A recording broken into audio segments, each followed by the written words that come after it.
Assalamualaikum warahmatullahi wabarakatuh. Kami dari kelompok 1. Di sini kami akan membawakan materi tentang fenilketonuria. Yang pertama, saya akan membahas definisi serta gejala klinis dari fenilketonuria. Fenilketonuria adalah gangguan genetik yang menyebabkan asam amino bernama fenilalanin menumpuk di dalam tubuh. Adapun gejala klinis dari fenilketonuria yaitu bertubuh pendek, hilang semangat, perkembangan tertunda atau pertumbuhan yang lambat, cacat intelektual atau kelambatan dalam beraktivitas, air seni berbau tidak sedap, bau badan tidak sedap, eksim susu, serta kehilangan warna kulit dan juga kejang. Selanjutnya, saya akan melanjutkan presentasi dari teman saya dan saya akan menjelaskan tentang keterkaitan fenilketonuria dengan kelainan biosintesis asam amino. Fenilketonuria atau PKU ialah suatu penyakit yang disebabkan karena seseorang tidak mampu merubah asam amino fenilalanin menjadi tirosin. Ketidakmampuan merubah asam amino fenilalanin menjadi tirosin disebabkan karena penderita tidak memiliki enzim fenilalanin hidroksilase atau PAH yang berfungsi merubah asam amino fenilalanin menjadi asam amino tirosin. Fenilalanin yang bersumber dari protein makanan akan terakumulasi dan menyebabkan kekurangan tirosin. Fenilalanin yang berlebihan dapat dimetabolisme menjadi fenilketonas.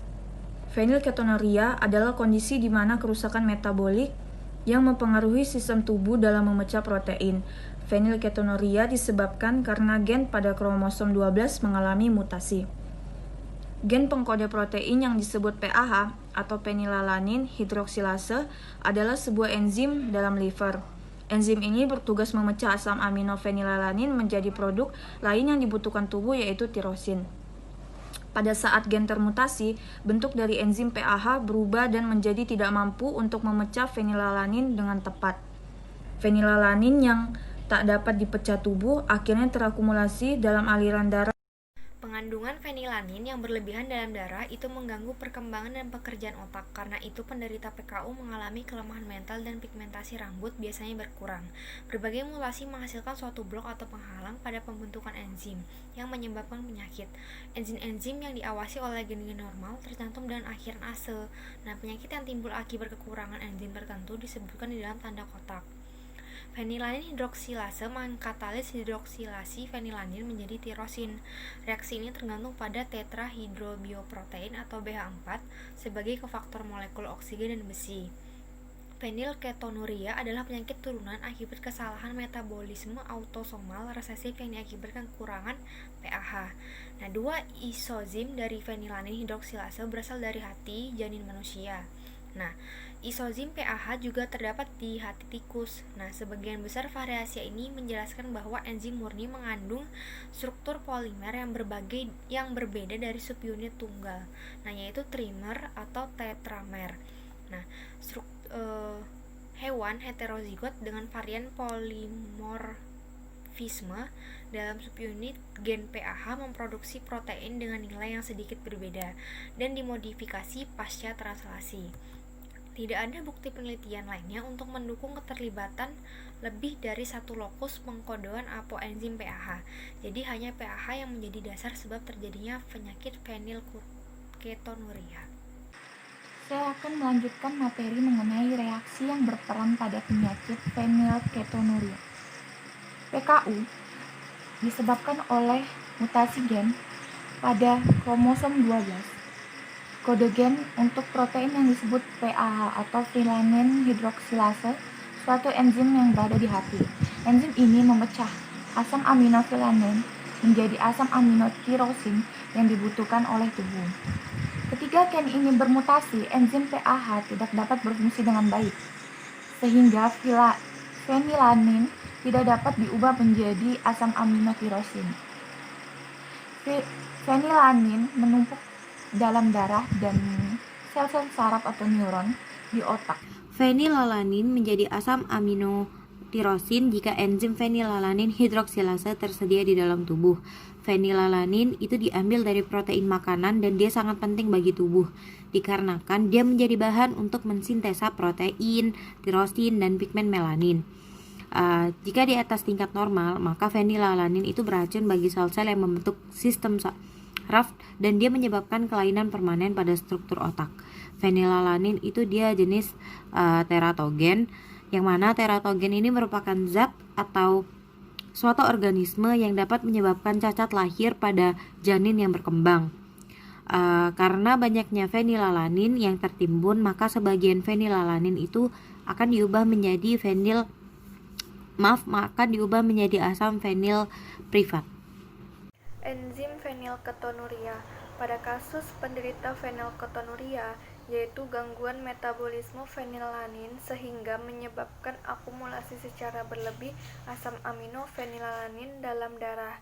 Akumulasi fenilalanin ini disebabkan adanya gangguan pada enzim PHEOH yang mengkatalisis hidroksilasi rantai aromatik pada fenilalanin untuk membentuk tirosin. Enzim PAH mengkatalisis hidroksilasi L-penilalanin menjadi tirosin. Katabolisme penilalanin dan aktivitas PAH umumnya berkaitan dengan hati.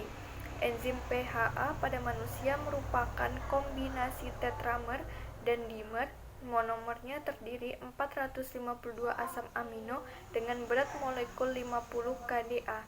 Aktivitas enzim PAH memerlukan BH4 sebagai kofaktor dan molekul oksigen. Asam amino netral lainnya yaitu ada tiropsin yang merupakan prekursor dopamin dan norepinefrin, serta ada triptofan yang merupakan prekursor serotonin yang masuk ke otak melalui karier LAT1. Karier LAT1 ini apa sih? Jadi karier LAT1 adalah protein transport membran yang terlibat dalam pergerakan ion, molekul kecil, dan makromolekul. Seperti protein lainnya, dia juga melintasi membran biologis. Kadar fenilalamin yang tinggi pada darah dapat menghambat LAT1 ini dan asam amino netral lain yang memasuki otak, sehingga meningkatkan resiko terjadinya difusi neurotransmitter dan sintesis protein. Baik, jadi saya di sini akan memaparkan tentang terapi atau pengobatan yang telah ada untuk penyakit fenilketonuria. Jadi biasanya terapi yang digunakan itu berdasarkan pada tingkat keparahan penyakit dan sudah seberapa lama pasien ini mengidap penyakit ini. Dan beberapa terapi yang biasanya digunakan, yang pertama itu ada diet khusus. Jadi penderita fenilketonuria ini disarankan untuk membatasi asupan protein. Sebagai gantinya, penderita itu mengonsumsi susu formula khusus dan juga asam amino netral. Yang kedua, itu ada perubahan gaya hidup. Jadi di sini perubahan gaya hidup itu dapat berupa memilah makanan yang rendah protein dan juga memantau makanan yang dikonsumsi untuk mengendalikan kadar fenilalaninnya. Dan yang ketiga itu mengonsumsi obat-obatan. Jadi pilihan obat-obatan yang digunakan itu biasanya adalah sabtopterin. Jadi obat ini bekerja dengan meningkatkan ketahanan terhadap fenilalanin yang lebih tinggi. Terima kasih. Jadi untuk pengobatan fenilketonuria yang kami sarankan atau kami rekomendasikan, yang paling pertama yang selalu akan kami rekomendasikan adalah perubahan pada pola hidup. Lalu yang kedua dengan obat-obatan. Nah, untuk obat-obatan ini saya sarankan dengan obat sapropterin. Kenapa? Karena obat sapropterin ini biasanya juga digunakan atau digunakan secara bersamaan dengan diet khusus PKU. Seperti itu. Nah, pada penderita PKU itu disarankan untuk membatasi asupan protein karena protein ini mengandung fenilanin. Jadi makanan protein yang perlu dihindari itu ada telur, susu, dan kacang-kacangan. Nah, untuk mencakupi kebutuhan protein pada penderita PKU, bisa mengonsumsi susu, formula khusus penderita PKU, dan suplemen nutrisi khusus seumur hidup.